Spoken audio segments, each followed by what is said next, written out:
Did you know that the scientific term for brain freeze is sphenopalatine ganglion neuralgia? Yes, you heard it right, that's quite a mouthful, isn't it? This term might sound complex, but it's just the scientific way of describing that sharp stabbing pain you get in your forehead when you consume something cold too quickly. So, what exactly is happening when you get a brain freeze? Well, it occurs when something cold touches the roof of your mouth, causing blood vessels in that area to rapidly constrict and then dilate, leading to a sharp pain. It's your body's way of telling you to slow down and not to gulp down that ice cream or slushie so quickly. So next time you experience a brain freeze, you know it's not just an ice cream headache, it's sphenopalatine ganglion neuralgia. If you're enjoying these facts, make sure to hit the like and subscribe button. Now that you're a subscriber, more mind-blowing facts are coming your way. Ever heard of Canada's sorry law? Now, this is a fascinating one. You see, Canadians are internationally known for their politeness and, well, their frequent use of the word sorry. So much so that it led to the passing of a rather unique law back in 2009. This law, known as the Apology Act, states clearly that an apology isn't an admission of fault or liability. Yes, you heard that right. Expressing regret or voicing a simple sorry can't be used as evidence of guilt in the court of law. Isn't that something? It's like having a free pass to polite communication without the fear of legal repercussions. Now, this doesn't mean Canadians are always apologizing for their mistakes, not at all. It's more about maintaining harmony and courtesy. It's the Canadian way, after all. It's just a polite way of living, eh? Have you ever thought about the moon during the dinosaur era?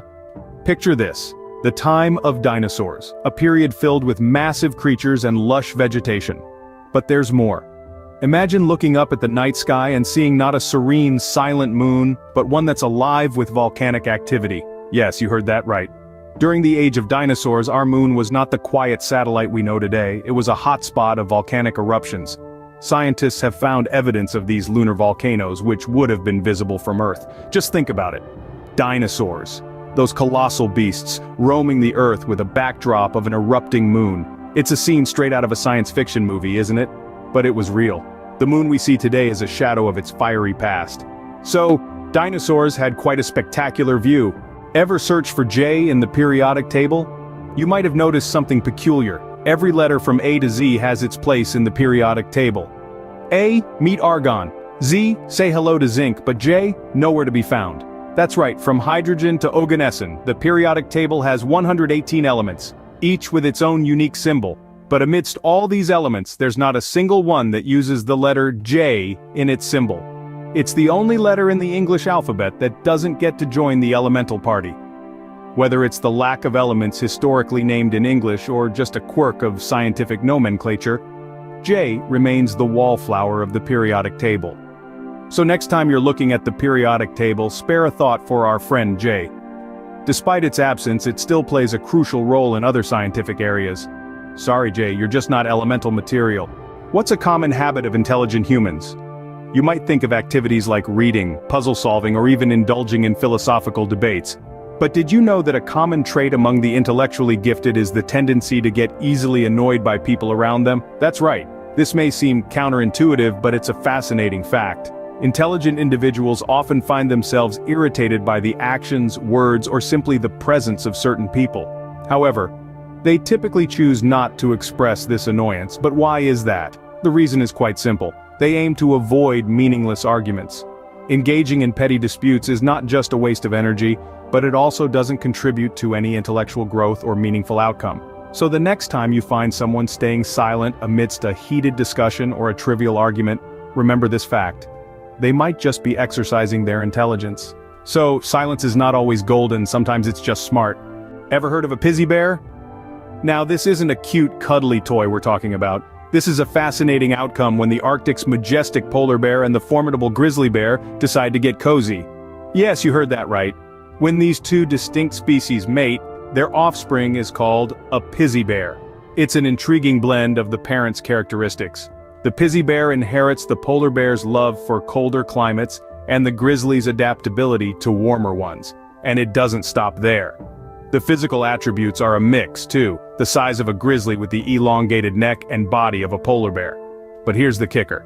These unique creatures are not just a result of captivity, but have been spotted in the wild, too, especially in areas where both species' territories overlap. Nature always has its unique ways, doesn't it? Did you know about the Coca-Cola secret of 2006? Well, buckle up, because this one is a tale of intrigue and corporate integrity. It all began when an employee of Coca-Cola decided to go rogue. This individual, harboring company secrets, concocted a plan to sell these valuable insights to none other than Coca-Cola's biggest rival Pepsi.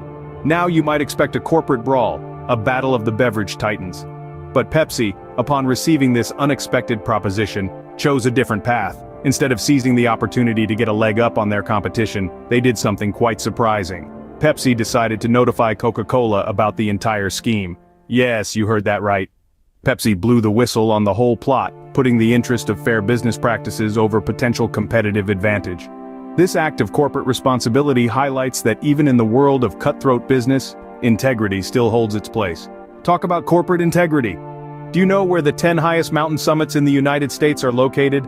Let's take a moment to appreciate the breathtaking beauty and sheer magnificence of Alaska, the northernmost state in America.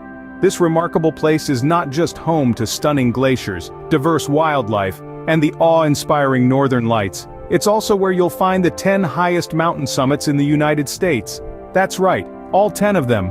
From the towering majesty of Denali, the highest peak in North America, to the stunning summits of Mount St. Elias, Mount Foraker, and Mount Bona, Alaska truly is a mountain climber's paradise. Each peak offers its own unique challenges and rewards, making Alaska a bucket list destination for adventurers and nature lovers alike. So next time you're thinking about the highest points in America, remember, they're not spread out across the country.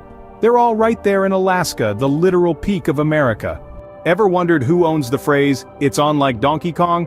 Well, here's a fun fact that'll make you the life of your next trivia night. This popular phrase, often used to signify that things are about to get serious or exciting, is actually trademarked. Yes, you heard that right. It's not just any company that holds this trademark, but none other than the gaming giant itself, Nintendo. Back in 2010, Nintendo decided to secure the rights to this phrase, associating it officially with their iconic video game character Donkey Kong. This move was made in anticipation of the release of the Donkey Kong Country Returns game. So the next time you hear someone exclaim, "It's on like Donkey Kong," remember that they're unwittingly giving a nod to one of the most beloved characters in video game history. So, it's actually on like Donkey Kong. Did you know Daniel Radcliffe was allergic to his Harry Potter glasses? That's right, the iconic specs that define the boy who lived were not exactly friendly to Radcliffe. Turns out he had an allergy to nickel, a common metal often used in eyewear frame production. So those famous round glasses had to be quickly replaced with hypoallergenic alternatives to ensure our Harry didn't suffer while battling dark wizards and saving the magical world. But that's not the only secret these glasses held. You might be surprised to learn that Radcliffe's glasses actually had no lenses. This clever trick was employed to prevent any reflections from revealing the magic happening behind the scenes. The illusion of glass was added meticulously in post-production, maintaining the charm and authenticity of Harry's look. So, not everything is as it seems in the wizarding world. If you enjoyed these facts, don't forget to like and subscribe for more mind-blowing content.